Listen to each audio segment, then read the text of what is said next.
Et vous savez, une des raisons pour laquelle l'Église aujourd'hui, avec un grand E, surtout en France et dans le monde occidental, est si, je dirais, faible ou anémique, c'est parce que nous précipitons trop Dieu, nous pressons trop Dieu.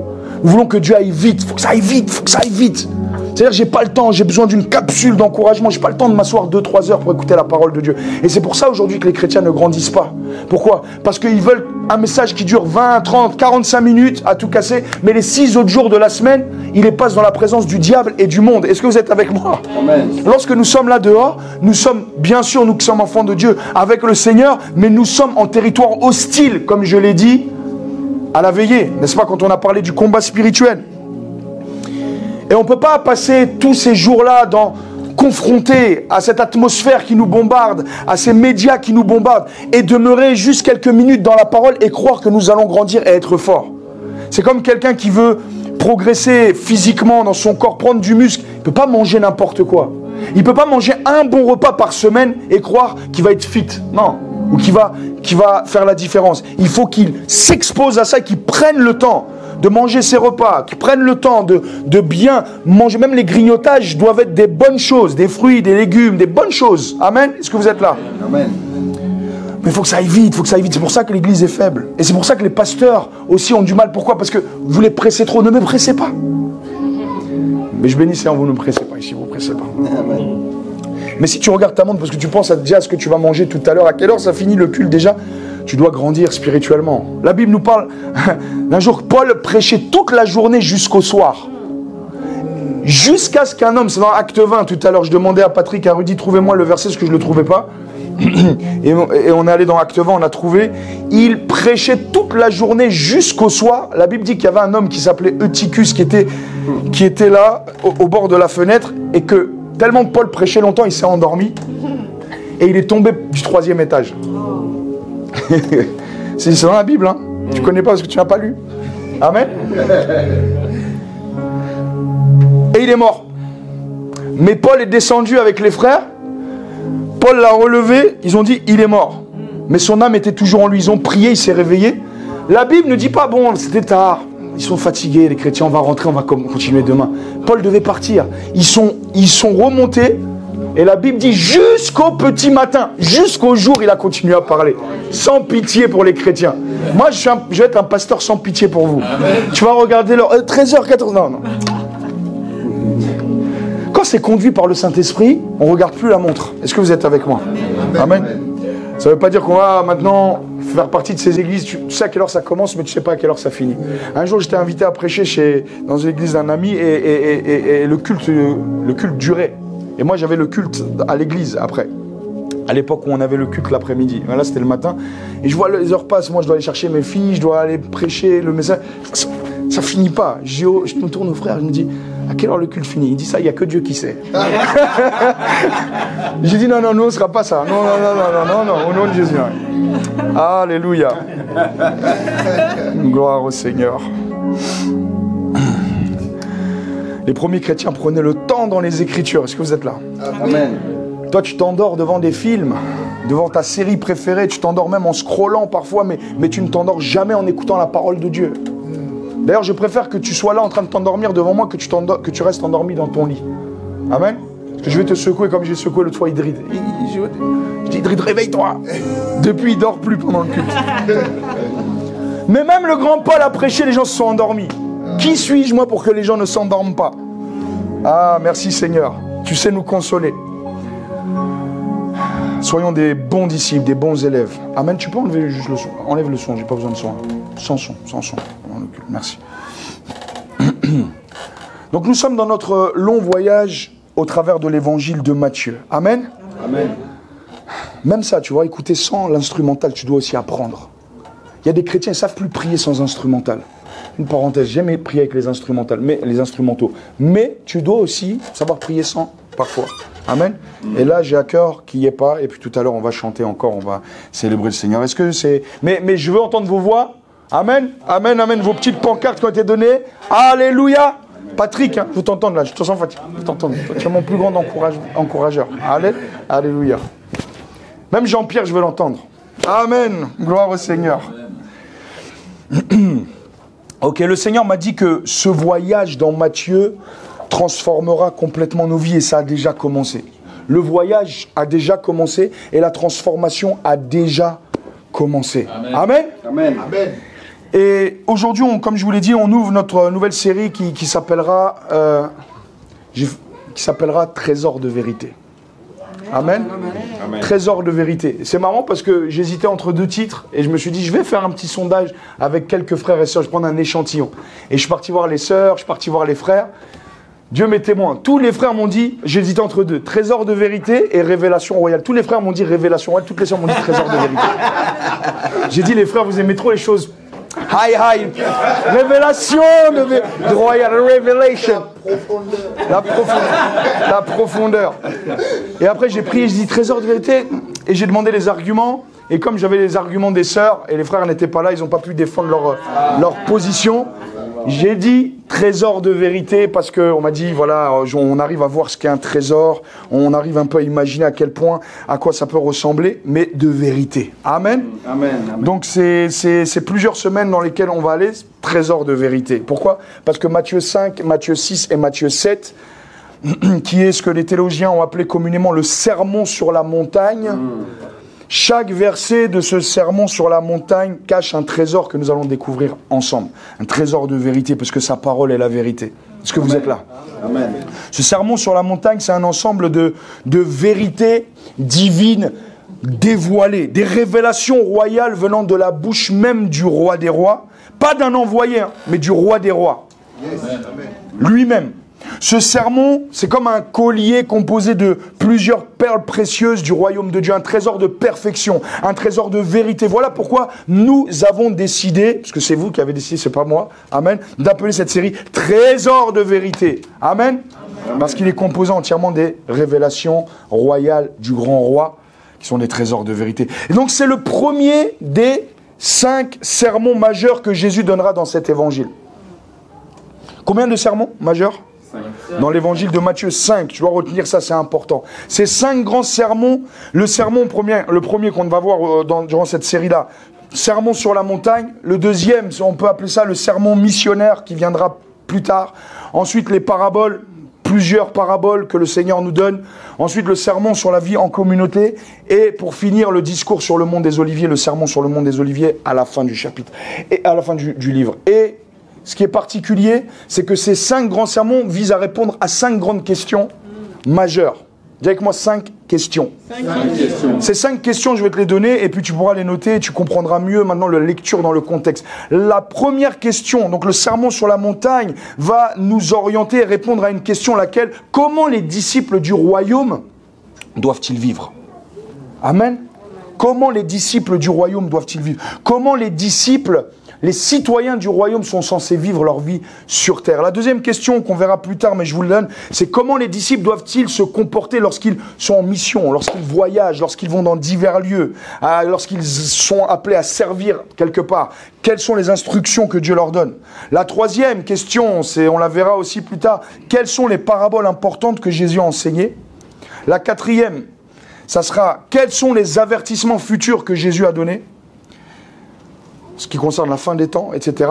Et comment, dernière question, comment l'histoire humaine prendra-t-elle fin ? Est-ce que vous êtes avec moi ? Amen. Joue un peu, parce que je sens que les gens sont dérangés. Joue un peu. Alléluia. Léger.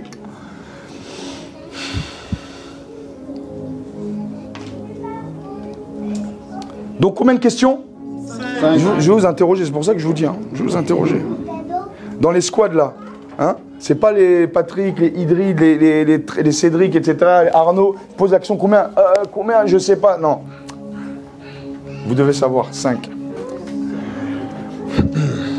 Ce sont les 5 grands enseignements qui répondront à ces 5 grandes questions. C'est important que vous le sachiez, vous êtes des étudiants de la parole. Donc le sermon de la montagne, qui est le premier sermon, répondra à la première grande question, comme je l'ai dit, comment les disciples de Jésus sont censés vivre. Est-ce que je peux prêcher dans le contexte ? Amen. Prêche dans le contexte. Je vous ai dit, et quand je vous pose cette question, puis-je prêcher dans le contexte ? Vous me dites quoi ? Prêche dans le contexte. Oui, c'est important. Le contexte est important, mes amis. Le contexte est important. Parce que le cauchemar, le pire cauchemar du diable, c'est le disciple qui maîtrise le contexte. Amen. Amen. Parce que lorsque Jésus a été tenté par le diable est venu avec les versets bibliques, mais hors contexte. Mais quelqu'un qui connaît le contexte ne peut pas être trompé. Même quand le diable vient avec la parole. Des fois, tu dis, quelqu'un vient te voir, Dieu m'a dit ça, parce que c'est écrit dans la Bible. Oui, mais il ne comprend pas le contexte, et ça l'amène à un autre. J'entends. C'est pas Dieu qui appelle, les amis. Vibreur, mode vibreur, mode vibreur. Il y a un téléphone qui sonne.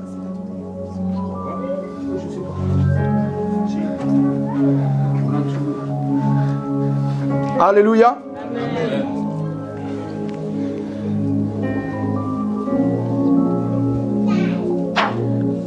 Donc dans le contexte, n'est-ce pas? C'est très important. Et donc on prêchera et enseignera verset par verset, pas juste moi, mais aussi les personnes qui sont appelées à porter la parole dans cette église, verset par verset, dans le contexte. Matthieu 5, 6 et 7 vont nous aider à répondre justement à cette question. Comment les citoyens du royaume sont censés vivre? En gros, voilà. Si je suis sauvé, voici comment je suis censé vivre ma vie. Matthieu 5, 6 et 7, Jésus t'enseigne ces choses-là. Tu vas voir que c'est le sermon de la vie chrétienne pratique, du caractère que Christ veut bâtir en nous, des caractéristiques que Dieu désire trouver chez toi. N'est-ce pas? Amen. Si je suis sauvé, voici comment je suis censé vivre ma vie. Ça veut dire qu'à la fin du chapitre 7, à la fin de cette série, tu pourras dire, je sais désormais que c'est de cette façon que je dois vivre ma vie sur terre. Et donc tu pourras reconnaître que parfois tu n'es pas en phase avec ce que Dieu dit parce que tu connais la volonté de ton maître. Là, dans ces chapitres, nous entrerons dans les paroles même prononcées par Jésus. Parce que si vous remarquez bien, à part la tentation dans le désert, on n'a jamais encore vraiment entendu Jésus parler en profondeur des enseignements qu'il donnait. C'est là, à partir du chapitre 5, qu'on commence à entendre Jésus nous parler. C'est là, à partir du chapitre 5, où tu vois que dans certaines Bibles, les paroles sont en rouge. Parce que c'est Jésus lui-même qui parle. Est-ce que vous êtes là? Amen. C'est à partir de là qu'on commence à rentrer. Voilà, avant, on voyait qu'il prêchait sur la repentance. Mais qu'est-ce qu'il disait dans le message? Là, on commence à voir le cœur même du message. Est-ce que vous comprenez mon point? Cela nous prendra donc plusieurs mois de traverser ces 3 chapitres. Donc ne nous pressons pas, le but n'est pas d'aller vite, le but est d'aller étape par étape pour que cela s'asseye à l'intérieur de nous. Et le but, ce n'est pas que tu tombes par la fenêtre, tellement, voilà, c'est long, mais que tu restes vivant. Alléluia. Acte 20, pour ceux qui veulent la référence. Au moment où Jésus commence à prêcher ça,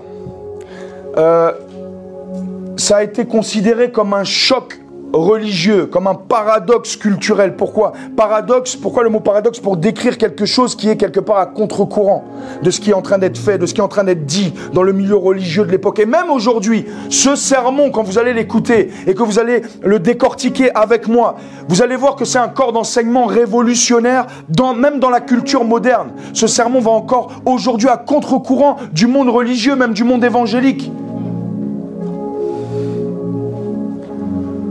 Sans nul doute, je me tiens devant vous avec ce qui est considéré comme le plus grand et le plus célèbre sermon de l'histoire de l'humanité, le sermon sur la montagne. Ce sermon est tellement puissant, mes amis, qu'il a suscité des questions théologiques d'une grande profondeur au milieu des gens qui étaient sauvés, des croyants, et même de ceux qui n'étaient pas sauvés.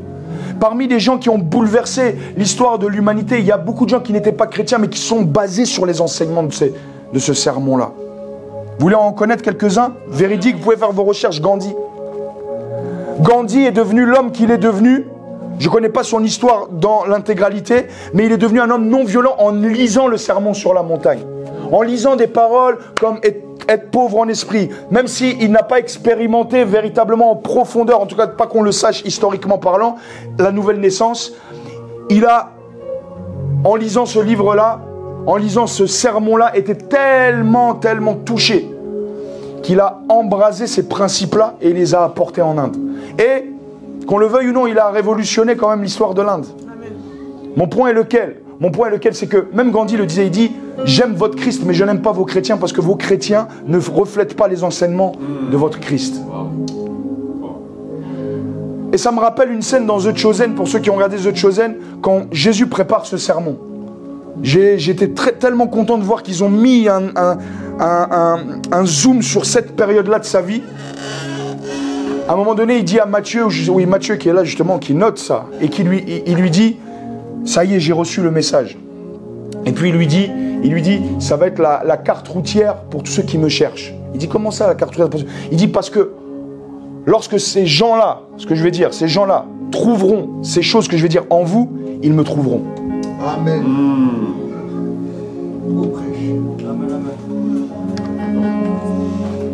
Vous pouvez regarder The Chosen, vous allez voir cette scène-là. Et vous penserez à moi. Alléluia. Ce sermon... Et d'ailleurs, Gandhi, c'est pas prouvé historiquement, mais il y a des dires qui disaient que sur son lit de mort, parce qu'il a été tiré, on lui a tiré dessus, sur son lit de mort ou vers la fin de sa vie, il disait, j'ai consacré ma vie à pratiquer cela, mais il me manque quelque chose. Il me manque quelque chose. Vous voyez à quel point ce sermon est puissant, surtout pour nous qui sommes appelés à être ses disciples. Ce sermon, c'est la volonté de Jésus pour le caractère de ses disciples, ce qu'ils devraient être, ce qu'ils ne devraient pas être. Ce sermon, c'est la vision de Jésus pour l'épanouissement humain optimal. Tous les êtres humains recherchent le bonheur. Et avant de sauter dans notre premier texte, le sermon, dans son entièreté, traitera de plusieurs choses. Vous verrez comment gérer les influences, comment gérer les émotions fortes. Il nous enseigne ça, le sermon. Comment gérer ces émotions que tu traverses parfois avec la pensée de Dieu. Comment bien gérer tes finances. Comment prendre soin de tes relations. Comment traiter dans le mariage. Quelle attitude tu dois avoir. Comment gérer les réconciliations. Comment pardonner. Comment prier. Il répondra aussi des questions du style comment gérer et traiter avec les personnes difficiles. Ah ça on en a besoin, non? De traiter avec les personnes difficiles, pas selon la chair, mais selon Christ.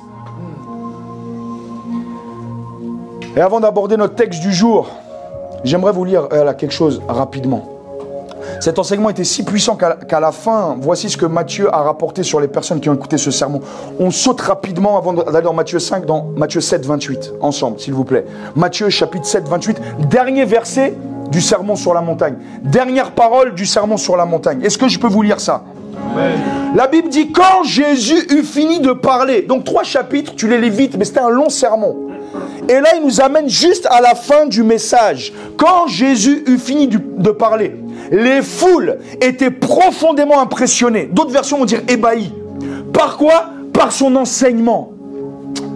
Ah, Seigneur, aide-moi. Non pas par ses prophéties.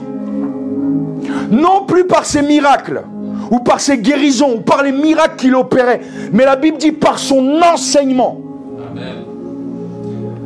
Est-ce que vous voulez la suite?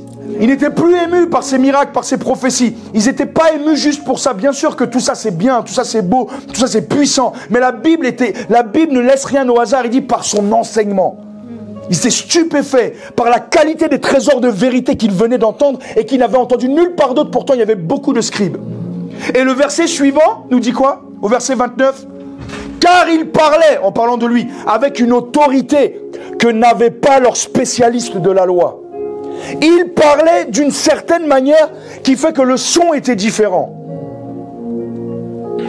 Pourquoi les gens étaient comme ça?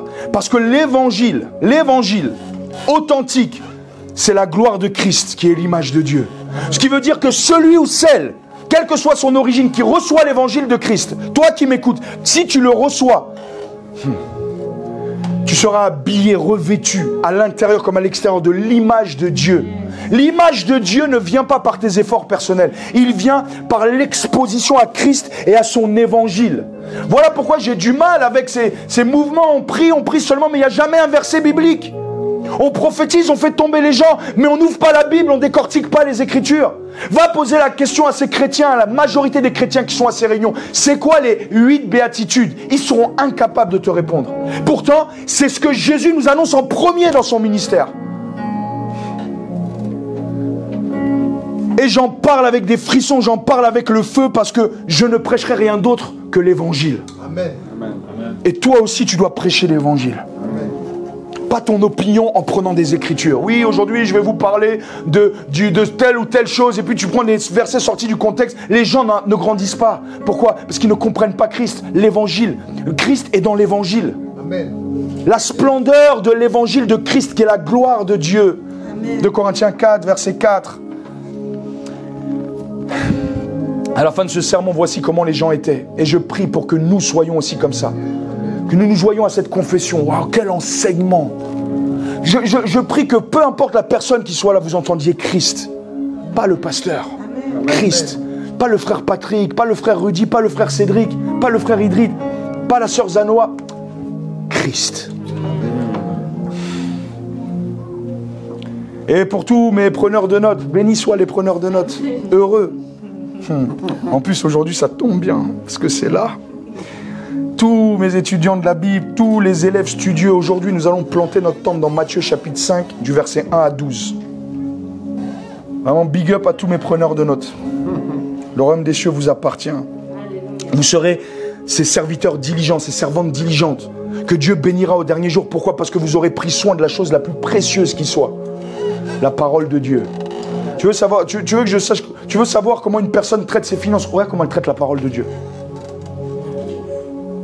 Tu veux savoir comment une personne gère ses relations? Comment elle honore la parole de Dieu? Quelqu'un qui n'honore pas la parole de Dieu ne peut pas honorer les finances, ne peut pas honorer les choses de cette terre. Impossible. Quand tu prends des notes, tu es en train de montrer à Dieu que l'opportunité, la fenêtre dans le temps qu'il te donne d'écouter quelque chose qui vient de sa parole, tu le prends au sérieux. Tu dis, ah, je ne peux pas tout prendre comme note. On ne peut pas tout enregistrer. Moi-même, le premier, je ne peux pas tout noter. Voilà pourquoi il faut réécouter. Mais il y a des choses qui te parlent. Tu prends la note, tu iras prier avec, tu vas grandir. Dieu va te développer au travers de ces notes. Amen. Et le titre de mon message aujourd'hui, donc la série Trésor de vérité, mais le titre du message aujourd'hui, c'est simple, un seul mot, béatitude. Béatitude. Tu as déjà entendu ce mot-là, mais tu ne sais peut-être pas ce que ça veut dire. Je vais te l'expliquer dans quelques instants. Béatitude. Et d'ailleurs, en préparant le message, je me suis rendu compte que c'est tellement profond qu'en un seul dimanche, je ne pouvais pas l'aborder, donc on va le faire en 2 dimanches. Donc en fait, Matthieu 5, verset 1 à 12, on va voir que les 6 premiers versets aujourd'hui. Ne me presse pas. Dis à ton voisin, ne me presse pas. Il faut mettre une pancarte ici, ne me presse pas. Tu rajoutes ça, ma soeur. Ne me presse pas. Les gens, quand ils vont venir, ils vont dire, qu'est-ce que ça veut dire? On te renverra aujourd'hui. Alléluia. Et j'aimerais commencer ce message en abordant un sujet complexe, mais qui nous concerne tous, c'est celui du bonheur. Qui cherche le bonheur? Nous tous, on cherche le bonheur. Ou on peut dire du fait d'être heureux. Sujet complexe, pourquoi? Parce que la définition du bonheur ou du fait d'être heureux peut varier d'un dictionnaire à l'autre. Amen. D'une culture à l'autre, le bonheur varie. D'une langue à l'autre, d'un contexte à l'autre, le bonheur peut varier.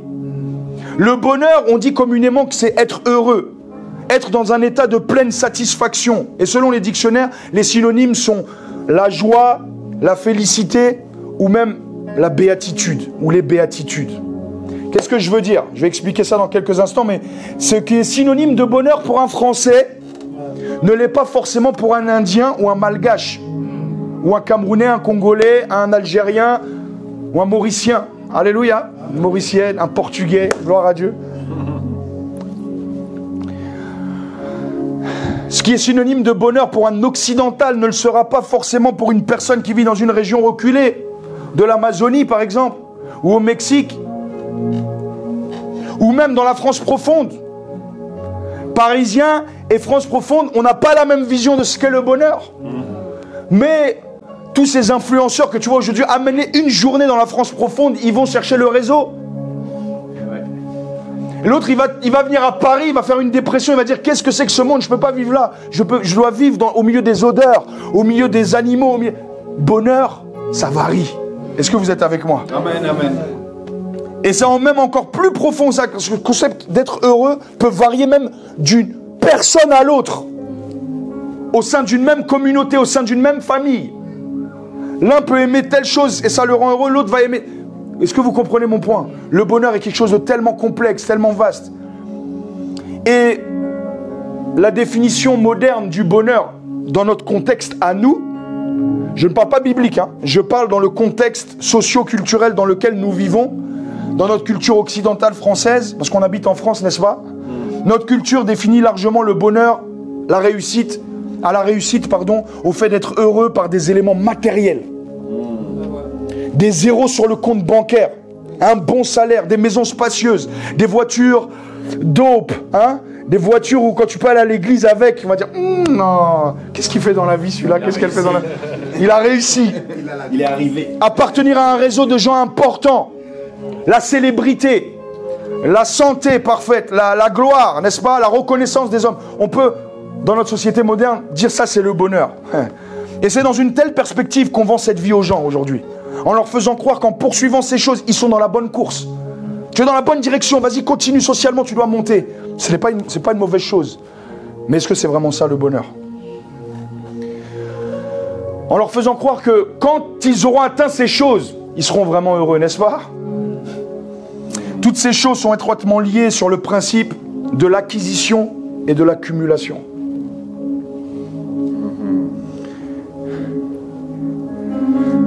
Et si je peux aller au restaurant quand je veux, ça veut dire que je vis dans le bonheur. Quand je peux aller boire mon petit verre, parce qu'en after work, j'appartiens à une communauté dynamique, etc., je suis heureux. Mais est-ce que le bonheur, c'est vraiment ça? Est-ce que le bonheur, c'est juste être basé sur les circonstances de l'extérieur? N'est-ce pas? J'appartiens à un groupe, je suis heureux. J'appartiens à ceci, je suis heureux. Lorsque j'ai un nouveau outfit, je suis happy. Alléluia. Outfit of the day. Alléluia. Alors aujourd'hui, j'ai mis ma petite paire de... Attends, je vous montre. J'ai mis ma petite paire de New Balance, mon petit jean, etc. Alléluia. Est-ce que c'est ça vraiment être heureux? Sans pour autant diaboliser ces choses, le but n'est pas ça. Dans la Bible, il y avait un homme qui est considéré, écoutez-moi bien, comme un des plus accomplis sur la base justement des accomplissements, des choses extérieures. Cet homme, c'était le roi Salomon. Nous tous, même ceux qui n'ont pas étudié la Bible, connaissent un peu l'histoire du roi Salomon.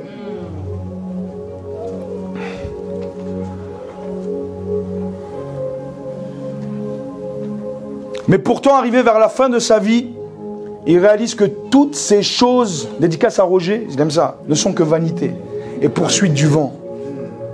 Il a construit même des lacs dans son royaume. Il a étudié les animaux, les arbres, les saveurs. Il a eu profusion de femmes. Et puis à la fin de sa vie, il arrive, il dit, tout ça c'était que de la vanité. La poursuite du vent. L'homme le plus riche de l'histoire te dit ça. Et toi, tu penses que quand tu auras tout ça, tu seras plus heureux.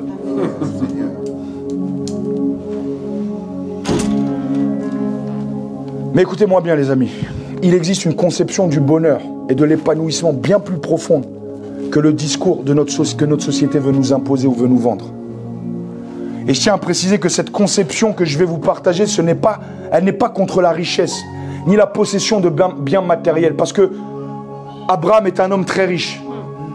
David, pour ne citer que deux, étaient des hommes très riches. Esther était une femme riche, de par la bénédiction que Dieu lui avait donnée, d'être une épouse du roi. Donc, ne jetons pas ça à la poubelle non plus. C'est pas le but, c'est pas ce que Dieu veut nous enseigner. Dans le royaume de Dieu, il y a des riches et il y a des pauvres. Matériellement, je parle. Il y a des pauvres qui resteront pauvres. Ça ne veut pas dire qu'ils ne sont pas sauvés. Il y a des gens qui seront riches, qui sont nés riches, qui resteront riches. Il y a des gens qui deviendront riches. Le but n'est pas de diaboliser ces choses. Donc, si Dieu te bénit dans un domaine, rends grâce. Ne dis pas non, machin, c'est l'humilité. Non, non, non. Non, non, parce que si tu veux pas, nous on veut. Amen. Il faut dire amen. Voilà, gloire à Dieu. Gloire à Dieu. Le but, c'est quoi? C'est de ne pas se tromper de poursuite. Je ne vous parle pas de quelque chose que tu dois acquérir. Je te parle de quelque chose qui part de l'intérieur vers l'extérieur, pas de l'extérieur vers l'intérieur. Ce dont je vais te parler, c'est une nouvelle version du bonheur et de l'épanouissement. En fait, quand je dis nouvelle, ça veut dire que Jésus, lorsqu'il apporte ça, c'est nouveau. Les gens n'ont jamais entendu ça. C'est révolutionnaire. Et peut-être toi, tu es chrétien depuis des années, tu n'as jamais entendu ça. Parce qu'aujourd'hui, ce qu'on te vend, c'est un évangile qui matche avec la culture d'aujourd'hui, qui te fait prendre en considération uniquement les choses matérielles, et tu penses que c'est ça le bonheur. Tu penses que c'est ça être heureux. Alors que non, ça n'a rien à voir avec ça. C'est plus profond que ça, si on veut être biblique. Si on veut être en phase avec l'écriture. Il existe une version supérieure d'épanouissement. Dis avec moi, version supérieure. Version supérieure. Cette version supérieure ne nous a pas été donnée par un prophète ou par un envoyé, simplement, mais par le roi, par le créateur, par le roi des rois. Est-ce que vous êtes avec moi? Amen. Je répète, cette version supérieure du bonheur et de l'épanouissement nous est apportée par le créateur lui-même, par son fils, par la personne même de son fils, Dieu le Fils. Alors pour comprendre le texte, nous devons comprendre quoi? Merci beaucoup. Le contexte c'est quoi? C'est l'ensemble du texte qui entoure un élément, n'est-ce pas? De la langue. Ensemble des circonstances dans lesquelles se produit un fait. On peut dire oui, moi des fois mes filles, Téchia par exemple, elle vient me voir, elle me dit Alana m'a tapé. Vérité. Nous on veut le contexte. C'est quoi le contexte? J'appelle Alana, elle m'a tapé. Ah, tu vas condamner quelqu'un parce qu'elle a tapé, mais l'autre aussi l'a tapé. Contexte. Est-ce que vous êtes avec moi? Vous devez comprendre le contexte. Il y a des gens qui viennent des fois te voir et dire ouais, ça se passe pas bien, etc. L'autre il est compliqué. Contexte, donne-moi le contexte. Il faut entendre l'autre aussi. Parce que l'autre il va nous dire aussi que ça se passe pas très bien. Et il aura ses bonnes raisons. Il dit viens, la deuxième partie, et là tu peux trancher. Amen. C'est vraiment les béabas. Si tu veux vraiment être juste dans la vie, tu écoutes les deux parties. Chacun voit son intérêt, n'est-ce pas? Contexte vient trancher. Et donc, pour comprendre le contexte de Matthieu 5, on doit faire un saut également dans les derniers versets du chapitre 4. Lisons du verset 23 à 25 qu'on a étudié il y a 2 semaines, mais j'aimerais les relire à partir du verset 23, parce que souviens-toi, il n'y a pas de chapitre et de verset à l'époque où Matthieu écrit. C'est-à-dire que Matthieu 5 suit directement Matthieu 4 dans le contexte.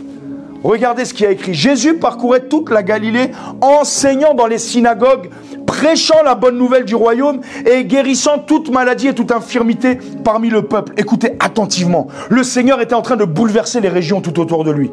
Sa renommée grandissait, n'est-ce pas? C'est ce que le verset 24 nous dit. Sa renommée se répandit dans toute la Syrie.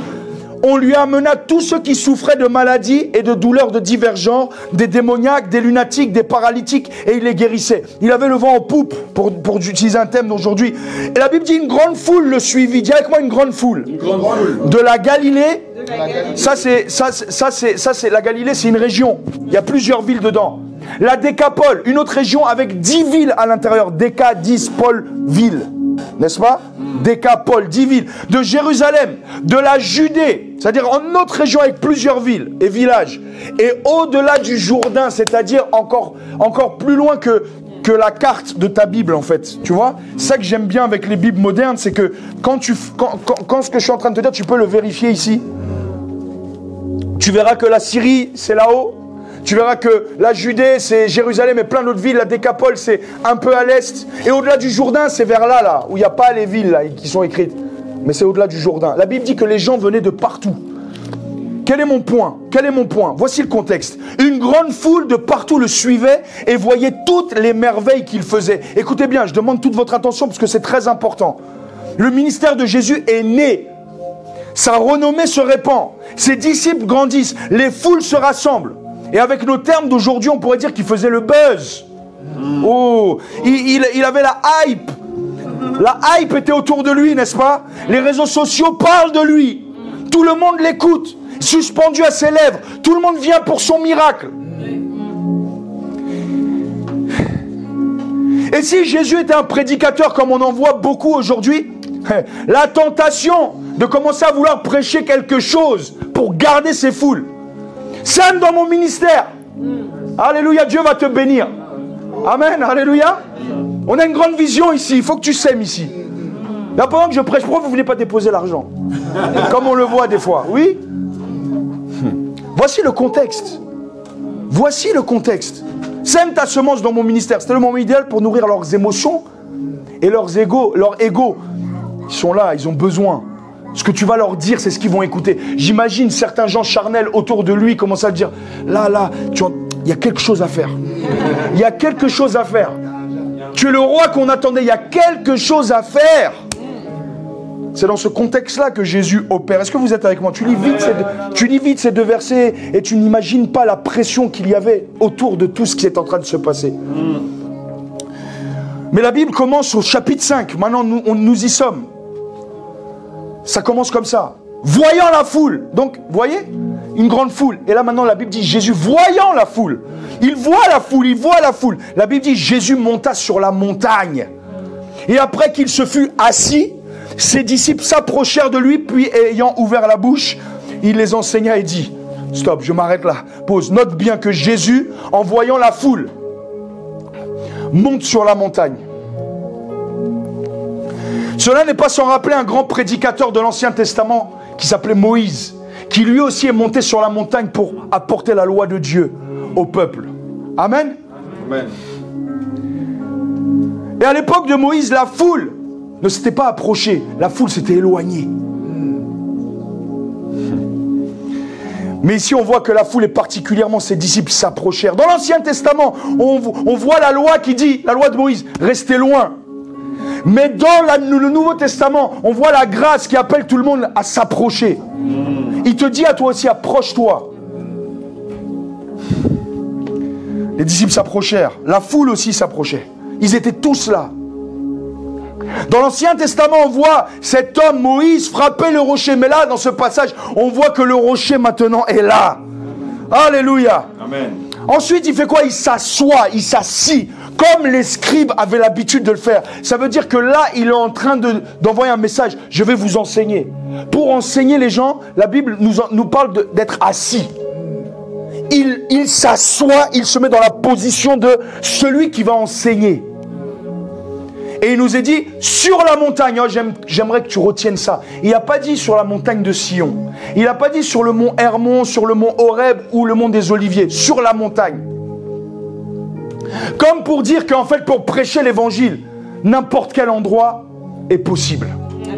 N'importe quelle maison peut être la montagne. N'importe quel endroit, en toute occasion, favorable ou non, il s'assit sur la montagne et il commence à les enseigner. Comme pour dire, ce n'est pas juste un lieu géographique qui compte, c'est ce qui sort de ça.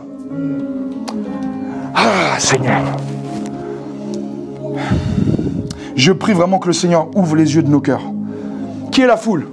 C'est la multitude. Une multitude mixte, hommes, femmes, croyants, non-croyants, ceux qui veulent des repas gratuits. Ceux qui ont des bonnes intentions, ceux qui ont des mauvaises intentions. Ceux qui ont soif, ceux qui n'ont pas soif. Ceux qui ont des problèmes, ceux qui estiment ne pas avoir de problème. Ceux qui sont humbles et ceux qui sont orgueilleux. Toute la foule. En fait, l'église. Est-ce que vous voyez?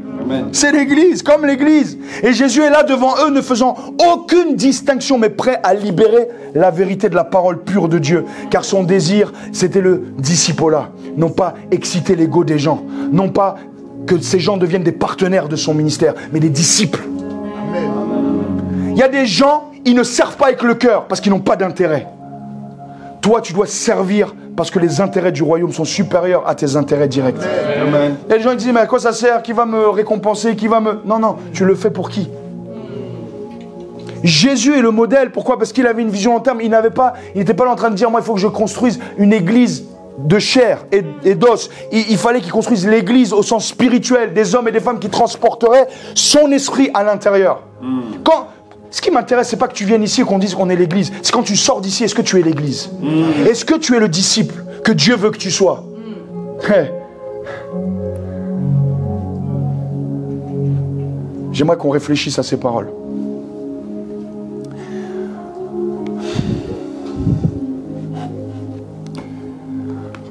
Jésus aurait pu faire comme beaucoup de ma génération font. Cette année, c'est ton année. Approchez-vous. Cette année, c'est ton année. N'est-ce pas? Alléluia. Prophétise sur eux, dis-leur que cette année sera la meilleure de leur histoire, de leur vie. C'est pas ce qu'il a fait. Arrête de suivre ces faux prophètes. Arrête de financer leur ministère. Tu finances la séduction dans ta génération. Arrête de semer dans l'absurdité. Sème dans le royaume. Ah oui, oui, oui. Si tout le monde t'aime, prophète, c'est qu'il y a un problème. Quand je lis ma Bible, les prophètes n'étaient pas aimés. Ah, ils n'étaient pas aimés. Fais attention à toi si tout le monde t'aime. Si tout le monde... D'ailleurs, même en prêchant comme ça, il y a des gens qui disent, je ne vais pas venir la semaine prochaine, c'est pas mon problème. Puisque je dois prêcher l'évangile, pas ce que tu as envie d'entendre. Et encore une fois, moi je vous parle, moi j'estime être en travail encore, mais être un pasteur qui était un pasteur vaniteux, j'étais influencé par ma culture. Et pour arriver et me tenir devant eux et prêcher comme ça, Je ne prêche pas juste un message que j'ai lu, je prêche quelque chose que j'ai rencontré.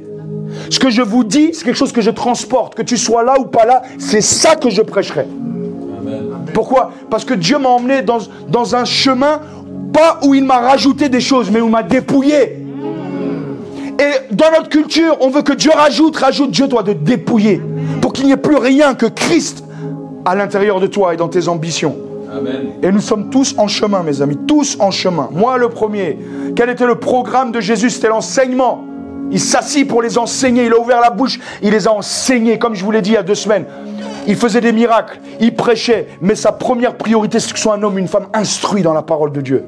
Que tu apprennes à être autonome dans la grâce de Dieu. Et pas dépendant de quelqu'un. Amen. Juste dépendant de lui. Et moi, en tant que berger, je veux que tu aimes l'enseignement. Plus que tout. Parce que c'est ce que Jésus faisait en majorité. Il voulait rendre les gens autonomes dans la grâce. Et avant d'aller dans le cœur du message, vous voyez comment ça prend du temps. Voilà pourquoi c'était en 2 parties. Voilà pourquoi j'ai pris le micro un peu plus tôt aujourd'hui, pour pouvoir prendre le temps avec vous.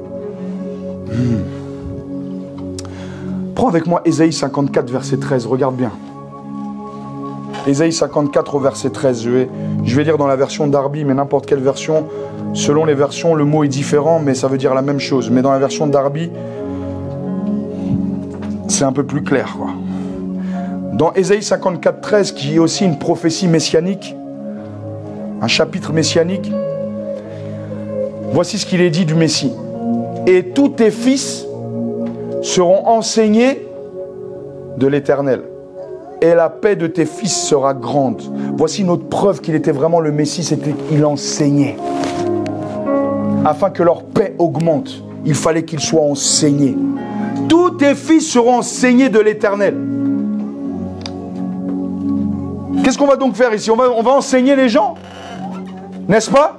C'est ça qu'on a besoin, qu'on soit enseigné de Dieu.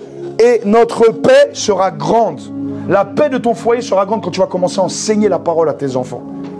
Que tu vas commencer à enseigner la parole à ton conjoint, à ta conjointe. Quand ensemble vous allez faire des cultes, même toi qui es seul, enseigne la parole dans ta famille.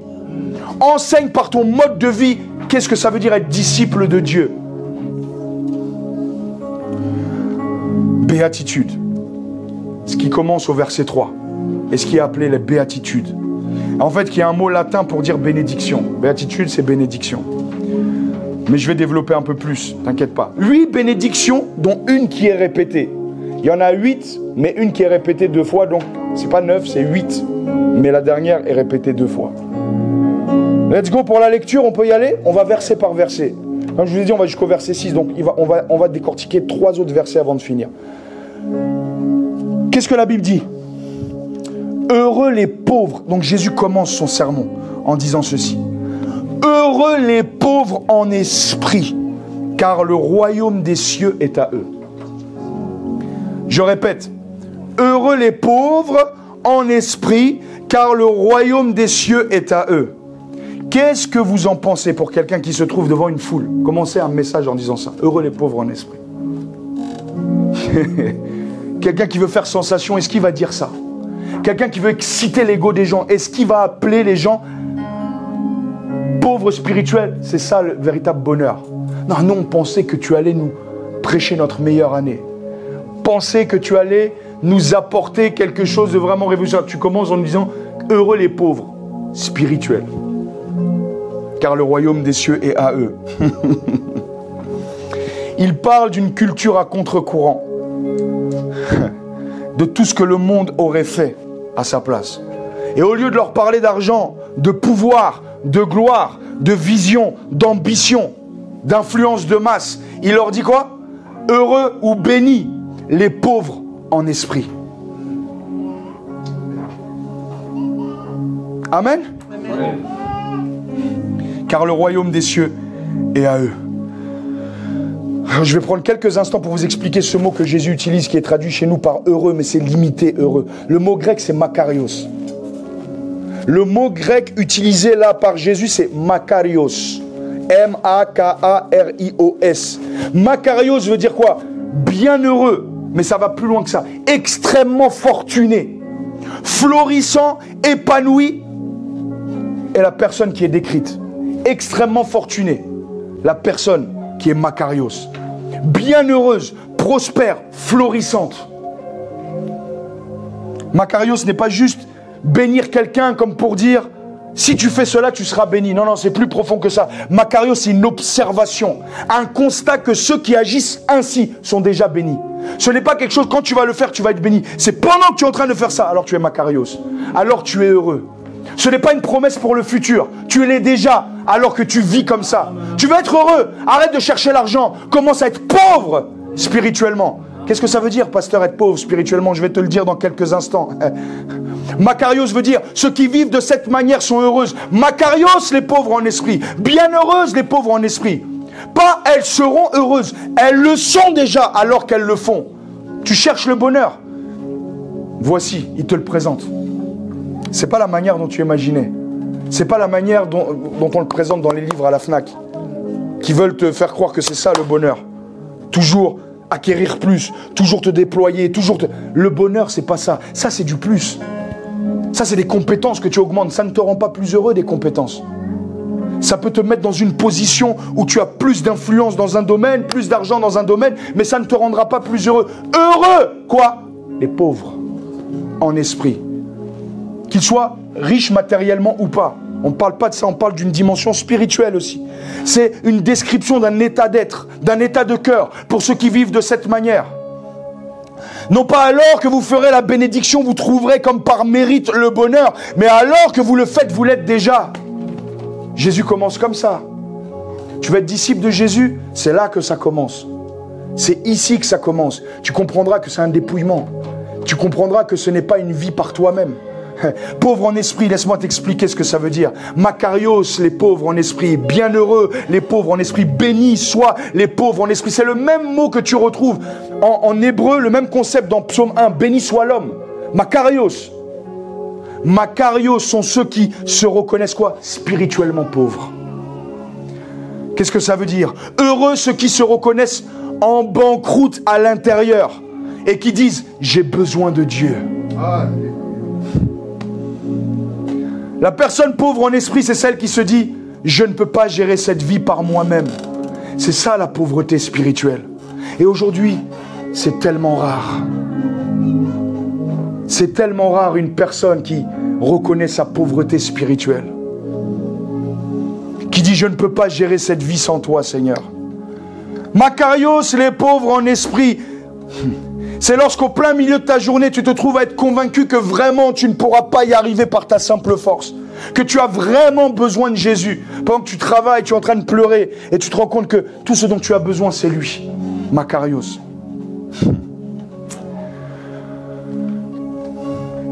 Tu as vraiment besoin de lui. Lorsqu'une personne est pauvre en esprit, elle est dépourvue. Regarde ça. De l'autosuffisance. Je me suffis à moi-même, je n'ai pas besoin d'autre chose que moi-même. Tu n'es pas pauvre en esprit quand tu penses comme ça. L'autosuffisance. Le contraire d'être pauvre en esprit, c'est quoi? C'est dire, je peux gérer ma vie par moi-même, je n'ai pas besoin de Dieu. Et laissez-moi vous dire, attention, qu'il y en a qui ne le disent pas avec la bouche, mais avec les actes. L'église est pleine de gens qui sont là et disent, je suis pauvre en esprit, mais dans leur vie de tous les jours, ne dépendent pas de Dieu. Ils ne prient pas, ils ne lisent pas leur Bible. Les hommes ne voient pas, mais Dieu te voit. Est-ce que Dieu te considère comme quelqu'un qui se sent en banqueroute à l'intérieur? Un pauvre est quelqu'un qui, demain, tu le trouveras à la même place, demander la même chose. Pourquoi? Parce qu'il dépend de toi. Un pauvre en esprit, c'est quelqu'un que tu trouveras. Tu sais où le trouver? Tu le trouveras dans la présence de Dieu. Tu le trouveras dans les Écritures. Le pauvre en esprit, ce n'est pas celui qui dit « J'ai lu ma Bible hier, aujourd'hui je ne lirai pas ». Tu n'es pas encore dans la dimension de pauvre en esprit. Qu'est-ce que tu dois faire pour arriver là? Tu dois dire « Seigneur, je veux te désirer. Donne-moi un cœur qui te désire. » Pas désir le ministère, pas désir la gloire, pas désir la célébrité, pas désir l'influence. Toi, Seigneur, je veux te connaître, toi. Combien de fois dans ma vie je me suis surpris à ne plus être pauvre spirituellement? Tu es là, tu pries, mais c'est juste pour le message. Tu es là, tu pries parce que tu dois faire une délivrance. Tu es là, tu pries, c'est juste pour être comme ton prédicateur préféré. Tu ne pries pas parce que tu as besoin de Dieu, tu pries parce que ça te sert à toi. Heureux les pauvres en esprit parce qu'ils sont arrivés à une position, à un domaine de la vie où ils savent que c'est la banqueroute si lui n'est pas là. Je dois venir vers lui. Je ne prie pas parce que quelqu'un me regarde ou parce qu'il y a le Fire Morning Prayer. Je prie parce que j'ai besoin de Dieu.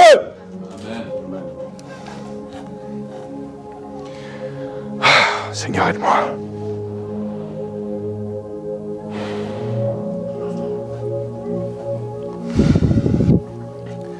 Lorsque tu es convaincu que tu peux gérer ta vie sans dépendre vraiment de Dieu, tu n'es pas encore là. Et si Jésus utilise ce premier terme, c'est parce que c'est la porte d'entrée. Tu ne peux même pas arriver à la deuxième si déjà tu ne soupires pas pour la première. Parce que comme vous allez le voir, chacune des béatitudes t'amène quelque part et repose sur la précédente. C'est juste parce que tu es pauvre en esprit que tu peux commencer à pleurer, comme je vais te l'expliquer dans quelques instants. Tu veux pleurer pour Dieu, tu n'es pas pauvre en esprit, pourquoi tu vas pleurer? Tu veux pleurer pour les âmes, tu ne pleures même pas pour tes péchés, comment tu vas faire? Regarde ça, Jésus commence par la pauvreté d'esprit pour nous montrer que le vrai bonheur commence par cette caractéristique, totale dépendance à Dieu. Le véritable bonheur commence par la dépendance totale à Dieu, cette béatitude-là. Les pauvres en esprit. Voilà la promesse. Quelle est la récompense pour les pauvres en esprit? Le royaume des cieux est à eux. Tout le royaume est pour toi lorsque tu es pauvre en esprit. Qu'est-ce que ça veut dire? Les pauvres en esprit sont les mieux lotis dans le royaume. Pas ceux qui prient beaucoup, parce que tu peux prier beaucoup mais être loin de Dieu. Tu peux prier beaucoup, j'étais comme ça, tu pries beaucoup pour avoir l'onction, mais c'est pour toi. C'est pas pour connaître Dieu. La vie éternelle, c'est le connaître. Et il dit, le royaume des cieux t'appartient à quel moment? À quel moment? Au moment où tu dépends de lui. Tant que tu n'es pas là, tu n'es pas pauvre en esprit, je ne suis pas pauvre en esprit, et nous devons prier. C'est la porte d'entrée. Tu viens de te repentir, tu viens d'accepter le Seigneur. Voici la première étape. Tu dois dépendre de lui tous les jours maintenant. C'est la preuve que tu l'as rencontré, c'est que ta vie, tu ne la conçois plus sans lui. Dieu n'est pas un plus dans ta vie. Dieu a mis reset sur l'ancienne vie, il est ta vie. Amen. Pour certains, ça prend du temps, pour certains, c'est plus rapide. Mais tu arriveras là si vraiment tu es un disciple de Dieu. Allez. Il y a des gens, malheureusement, ça a 80 ans sur leur lit de mort qui s'en rendront compte. Est-ce que toi, tu vas attendre tout ce temps-là? Jésus commence son ministère avec ça. Il pose ça là, devant la foule qui le suit, pour des miracles, pour être nourri. Qu'est-ce que tu nous racontes? Pauvre spirituel. Parmi ceux qui étaient là, ça se trouve, ils ont mis 20 ans avant de comprendre ça. Parmi toi qui m'écoutes, peut-être tu es en train de dire, ouh là, qu'est-ce qu'il raconte lui? Je préfère écouter mon prophète là-bas. Va l'écouter. Si vous n'êtes pas là, mes amis, criez à Dieu en lui demandant, Seigneur, fais-moi te désirer. Vide-moi de moi-même pour faire de la place pour toi. Vide-moi, vide-moi, vide-moi. Donne-moi un cœur de totale dépendance à toi. Les pauvres en esprit, je finis avec ça sur ce point-là, réclament la direction divine quotidiennement. Ils se lèvent un peu plus tôt que les autres, car ils savent qu'ils ont besoin de sa présence pour être tempérés, être dirigés durant le voyage. Toi, tu dis Dieu t'a dit, tu ne pries jamais. Dieu t'a dit quoi? Dieu devrait te dire, tu dois te dépouiller de toi-même. Il y a des gens des fois qui viennent me voir, Dieu m'a dit, toi tu pries, tu viens pas aux prières, tu ne pleures pas pour l'église avec nous, et Dieu t'a parlé de l'église.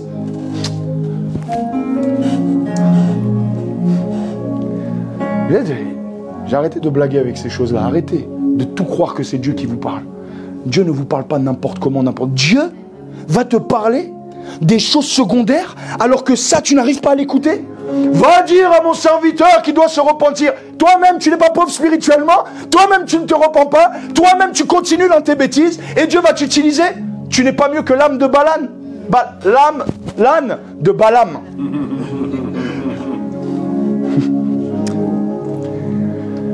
C'est le premier step, c'est par là que Jésus commence et nous introduit. Tu ne peux pas arriver à la prochaine station sans être passé par la première station. Et si tu veux arriver à Noisy-le-Grand-Mont-d'Est, tu dois passer par Neuilly-Plaisance, par Brie-sur-Marne. Si tu n'es pas passé par Brie-sur-Marne, tu ne peux pas arriver en RER A. C'est pas possible. Ça n'existe pas. Donc, être pauvre en esprit, c'est dépendre totalement de Dieu, vraiment dans son cœur. Pas juste avec les mots, mais dans ton mode de vie déjà, tu es comme ce pauvre spirituel, encore je l'ajoute. C'est pas être la pauvre dans cette vie, tu réclames l'argent aux gens, c'est pas ça dont il parle. C'est réclamer la dépendance de Dieu. Seigneur, j'ai besoin de toi. Même si tout va bien ce matin, même si je me sens bien, je peux attaquer cette journée où je reviens à cette pauvreté en disant, ma vie t'appartient, Seigneur. Prends-la. Prends-la. Je n'ai pas confiance en moi-même. Je suis un pauvre spirituel. Qu'est-ce qu'il dit à l'église de Laodicée, la dernière, juste avant son retour? Il dit, parce que tu dis que tu es riche alors que tu es pauvre. Tu dis que tu ne manques de rien. Tu ne sais pas que tu es misérable. En fait, la particularité d'une grande partie de l'église avant l'enlèvement et avant le retour du Seigneur, c'est qu'elle ne sera pas consciente de sa nudité spirituelle, de sa véritable condition spirituelle. Ils diront qu'ils seront riches spirituellement. Enfin, ils diront qu'ils seront riches, c'est-à-dire qu'ils n'ont besoin de rien. Alors qu'ils sont pauvres, misérables, mais pas dans le bon terme.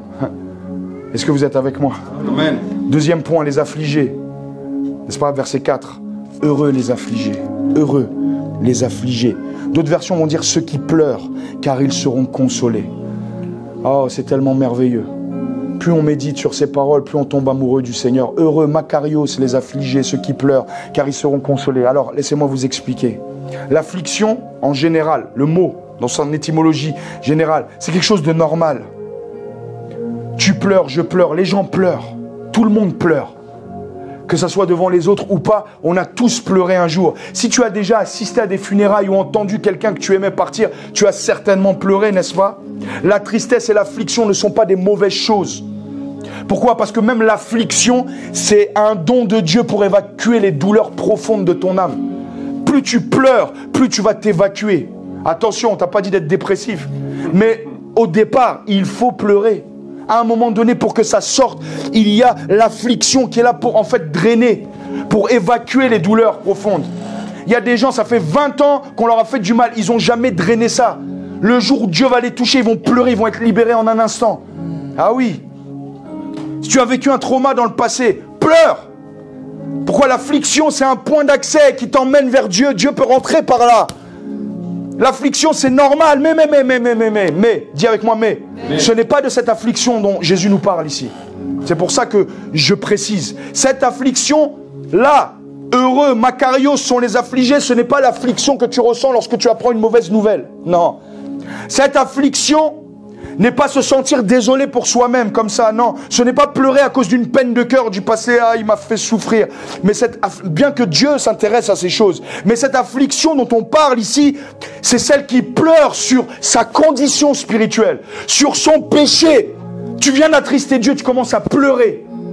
Ton cœur est triste, ton cœur pleure à l'intérieur. Sur ton péché, tu reconnais que ta vie là, même si les gens t'acclament, même si les gens disent oh lui c'est un bon frère, elle c'est une belle sœur, c'est une bonne sœur, bien au travail, sérieux, mais à l'intérieur de toi tu es triste. Pourquoi? Parce que tu sens que tu as attristé Dieu. Heureux ceux qui pleurent.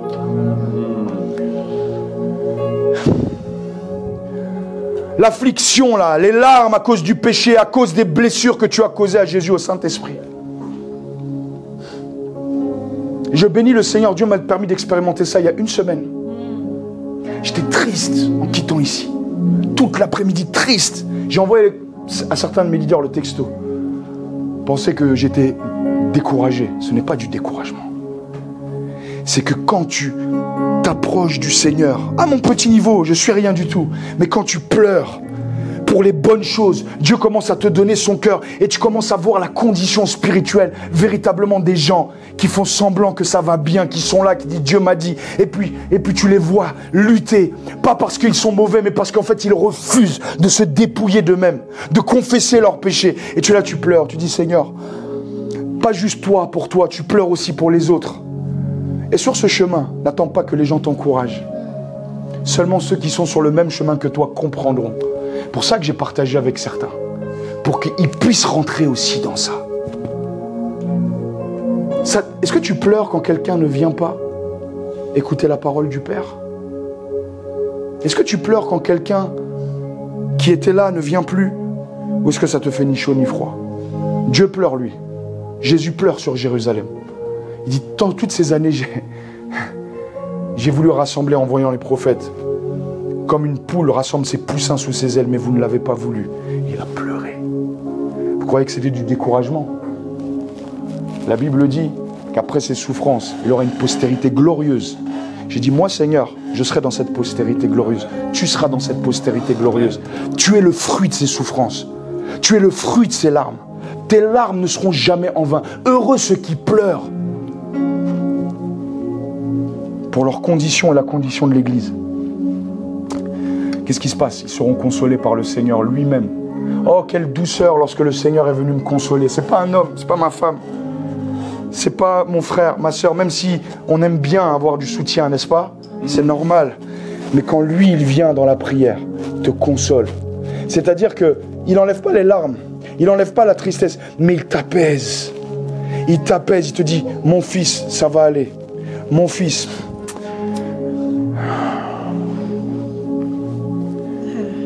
Que l'agneau reçoive la récompense de ses souffrances. Joël 2, verset 17 dit que les prêtres qui servent le Seigneur pleurent dans le temple, entre le vestibule d'entrée et l'autel, et qu'ils supplient Dieu ainsi, Seigneur, aie pitié de nous, ton peuple. Ne livre pas les tiens à la honte. Ne permets pas que des peuples étrangers se moquent de nous en disant, que fait donc leur Dieu? Alors veillez, à un moment donné, le frère Patrick, il a prié pour l'esprit d'intercession, mais c'est ça en fait. C'est ça en fait, c'est pleurer, prier avec les larmes. Vous savez qu'il y a des larmes, des fois tu es silencieux, mais tes larmes sont des prières. Comme cet homme qui se frappait la poitrine, peut-être qu'il pleurait aussi. Et il disait, ah, aie compassion de moi. Il est reparti justifié. Sois apaisé envers ma vie, trouve plaisir dans ma vie. C'est pleurer sur tes péchés, sur ceux de tes frères. Tu ne peux pas y être sans être pauvre spirituellement. Parce que tant que tu ne te sens pas démuni, la semaine dernière, je parlais à ma petite cousine du Seigneur, je parlais du péché. Et après, je dis, mais ça sert à quoi que je lui parle du péché? Elle n'est même pas consciente qu'elle a le péché en elle. Seulement quand tu es pauvre spirituellement, que tu reconnais ton péché, comme Ésaïe qui a pleuré, qui a dit, malheur à moi. Il prophétisait. Hein. Mais au chapitre 6, il a eu la rencontre qui lui a fait prendre conscience qu'en fait, non, je ne suis pas mieux que les gens de ce peuple. J'habite au milieu de ce peuple. Moi-même, je suis un pauvre spirituellement. Moi-même, mes lèvres sont impures. Mais mes yeux ont vu le roi, malheur à moi, la sainteté de Dieu. Tu commences à pleurer. Ton ministère change quand tu es comme ça. Amen. Amen. J'avance. Ne me presse pas. Jérémie le prophète, qu'on aime bien critiquer, parce qu'on n'est pas pauvre spirituellement, a écrit un livre qui s'appelle Lamentation. Et ces larmes ne sont pas des larmes de plainte. Dieu d'ailleurs ne le réprimande pas parce qu'il pleure. Posez-vous la question, c'est quel prophète ça qui pleure tout le temps? Parce qu'il avait tellement le feu dans ses os qu'en voyant une seule brebis à l'extérieur, un seul frère du peuple souffrir, il disait, mais comment moi, j'ai envie d'arrêter mais je ne peux pas en fait. J'ai envie d'aller à la plage mais je ne peux pas. Pourquoi? Parce que là-bas, je vois celui que Dieu a aimé, pour lequel Dieu est mort, et moi je vais rester là. Et que Dieu nous donne un cœur comme ça. Que Dieu nous donne ce cœur-là. Au lieu d'un cœur qui pense déjà à ce qu'il va manger tout à l'heure. Pendant qu'il y en a qui pleurent, toi tu es en train de te réjouir et tu penses à ta PlayStation, tu penses à ton repas de cet après-midi. Toutes ces choses ne sont pas mauvaises. Mais je suis en train de dire, vous êtes chrétien ou vous n'êtes pas chrétien avec moi? On est des disciples, tous ensemble en train de souffrir avec les autres, avec Christ. Pendant que Christ est en train de pleurer, toi tu te réjouis? Il y a une place pour tout, mes amis. Mais si ça, c'est pas à sa place, alors est-ce qu'on peut se permettre d'avoir le reste? Si tu ne pleures pas sur la corruption dans l'église, vous entendez parler souvent de faux prophètes, c'est pas moi, c'est le Seigneur. Je suis pas en train de pointer quelqu'un du doigt. Je suis en train de vous dire, faites attention. Tu ne pleures pas devant... Tout est vrai à entendre certains chrétiens aujourd'hui. Il faut être juste ouvert d'esprit. Il faut être ouvert, c'est le prophétique. N'ouvrez pas la parole.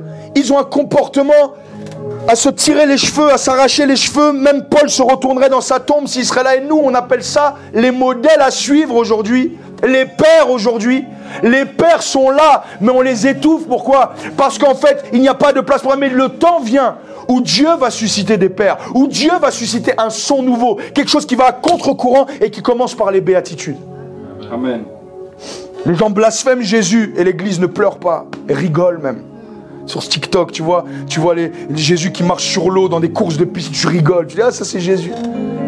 Et tu ne pleures pas.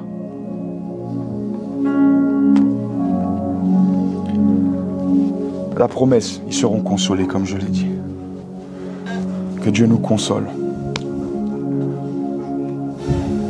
Quelle joie que quand tu vas sentir le poids de ton péché vraiment être ôté parce qu'il vient te consoler.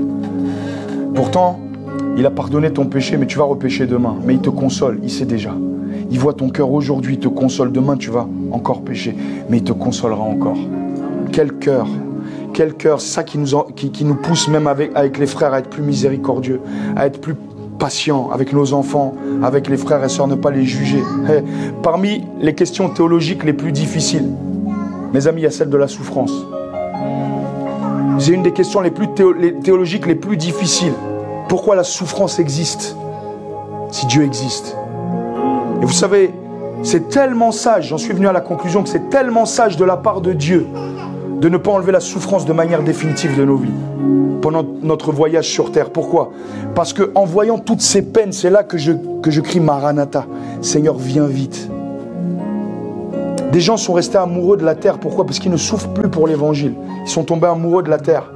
Récemment, j'ai vu un film avec mes filles. Bon, il y a certaines trucs, je pense qu'elles étaient trop petites pour voir, mais bon, gloire à Dieu. C'était Percy Jackson. À un moment dans Percy Jackson, je crois que c'est Percy Jackson, ils sont dans un... Qui a vu Percy Jackson? Ok, gloire à Dieu. Toi, tu vas voir. Vous allez tous voir. Vous verrez. Gloire à Dieu.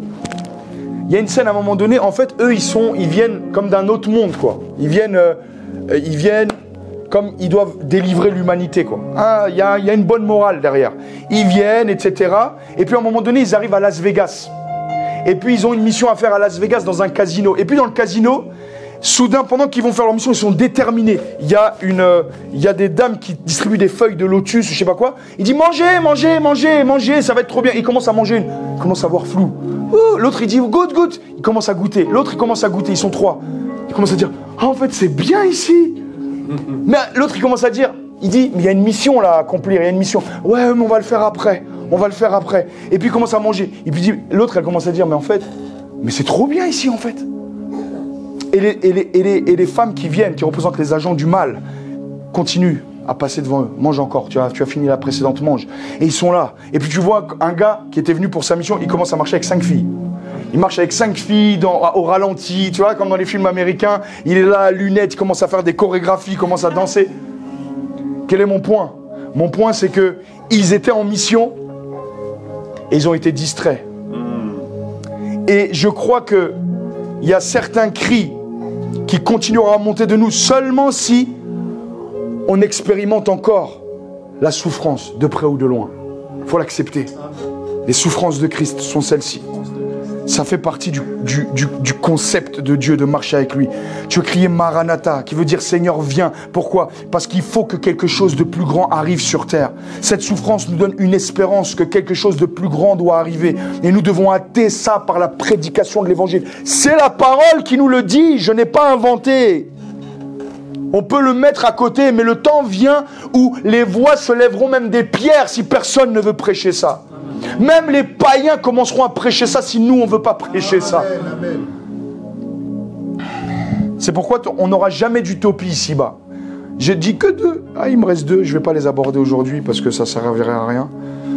Mais il n'y aura jamais d'utopie ici-bas parce que rien ne sera jamais rectiligne ou parfait ici-bas. Dieu permet ça pour que tu soupires après la perfection du monde qui arrive avec des larmes. Ces larmes ne sont pas des découragements, c'est des larmes, c'est des cris d'intercession qui appellent au changement et au retour glorieux de Jésus. Tu vas être heureux sur terre. Dieu aime que tu sois joyeux avec tes enfants, avec ta famille, mais n'oublie pas aussi de pleurer. N'oublie pas aussi de rester humble. N'oublie pas de dépendre de lui. Heureux les pauvres en esprit, car le royaume des cieux est à eux. Et heureux les affligés, parce qu'ils seront consolés. Je continuerai à la suite la semaine prochaine. Mais je finis en disant ceci. Ça, c'est la norme de Christ, en fait. C'est les trésors de vérité qu'il nous a laissés. On peut commencer à prêcher plein de choses, mais est-ce que ça, on le vit? Est-ce que ça, on le vit? Comme ma femme le disait la semaine dernière, ici même. Est-ce qu'on peut, après avoir déposé nos fardeaux, commencer à vouloir faire 36 000 choses, mais ne pas être à l'école de Christ qui commence par Makarios?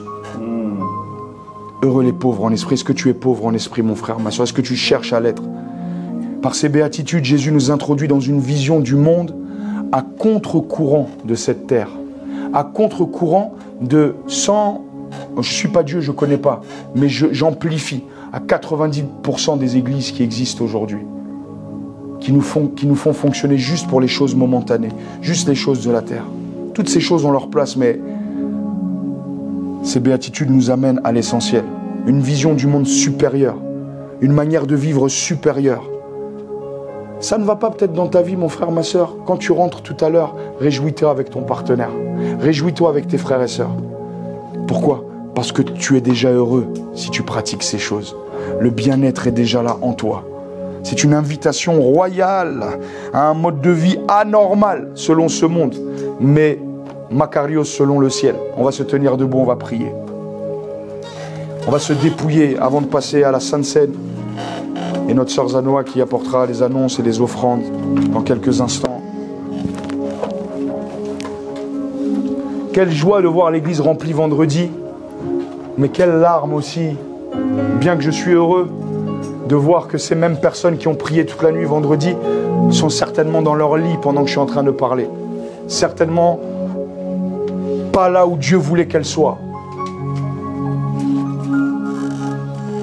Mais alors que nous pleurons, alors que nous réclamons le désir de Dieu, tu peux commencer à prier.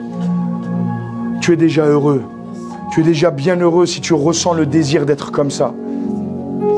Qui peut dire je suis pauvre en esprit selon Dieu? Personne. Qui peut dire je suis affligé? Il n'y a que Dieu qui peut juger de ça. Mais alors que nous aspirons à ça, des fruits de justice, des fruits de Christ commencent à s'emparer de nous. Seigneur, nous nous présentons devant toi, Seigneur, de tout notre cœur.